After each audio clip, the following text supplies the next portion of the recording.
आज हम बात करते हैं नियंत्रण और समझ के बारे में।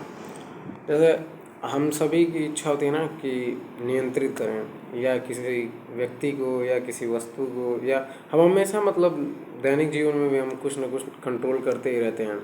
किसी ऑब्जेक्ट को कंट्रोल करना है, या फिर किसी एनिमल को कंट्रोल करना है, या किसी व्यक्ति को कंट्रोल करना है, या किसी को गुस्सा है, उसके गुस्से पे खुद काबू पाना है। दूसरे का गुस्सा है लेकिन हम उसको शांत करा रहे हैं, तो कंट्रोल करने की कोशिश कर रहे हैं उसको। तो ये सारी चीज़ें मतलब जो होती हैं वो कैसे होती हैं? कंट्रोल की शुरुआत कहाँ से होती है? कंट्रोल की शुरुआत हमेशा समझ से होती है। Understanding is the beginning of control. समझ से ही कंट्रोल की शुरुआत होगी। तो कैसे कंट्रोल, अब जैसे अब जो हम समझते हैं फिर उसके बाद हम कंट्रोल करना शुरू करते हैं। तो पहला स्टेज तो हो गया अंडरस्टैंडिंग, और फिर दूसरा स्टेज है कंट्रोल। दूसरा स्टेज क्या, वो फाइनल स्टेज है जब किसी को कंट्रोल करने की कोशिश करते हैं। तो जब तक हम समझ नहीं पाएंगे उसको, तब तक हम उसको समझ भी नहीं पाएंगे, कंट्रोल भी नहीं कर पाएंगे। तो अब इसका फ़ायदा क्या है? हम जो पढ़ते हैं ना, हमें समझाया ही जाता है हर जगह पर, हम अंडरस्टैंडिंग ही सीख रहे हैं। तो ये सारी जो अंडरस्टैंडिंग है वो किस लिए? ताकि हम आगे चल के कंट्रोल कर सकें।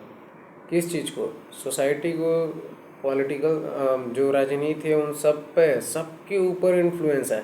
आप कहीं भी अगर आप कंट्रोल करना चाहते हैं, आपको कंट्रोल चाहिए, तो आपको पहली आवश्यकता होगी अंडरस्टैंडिंग की। अगर आप समझते नहीं हैं तो आप कभी भी नियंत्रित नहीं कर पाएंगे। तो नियंत्रण की सबसे पहली शर्त है कि आप उसको समझ पाएँ। लेकिन समझ पाना बस इतना ही पर्याप्त नहीं है कि आप नियंत्रित कर लेंगे। ऐसा नहीं है कि आप समझ गए हैं किसी चीज़ को तो आप नियंत्रित कर ही पाएंगे, नहीं हो सकता है कि आप ना कंट्रोल कर पाएँ।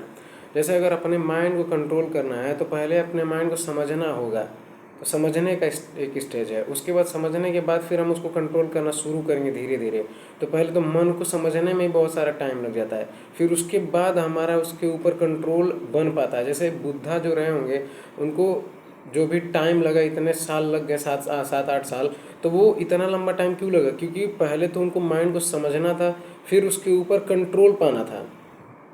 तो कंट्रोल आएगा समझ से, समझते ही कंट्रोल आ जाए ऐसा नहीं है। समझने के बाद फिर बार बार अभ्यास करना पड़ेगा।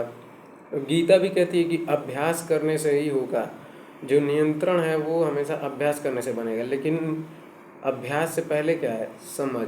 जब तक हम समझेंगे नहीं, हम नियंत्रित नहीं कर पाएंगे।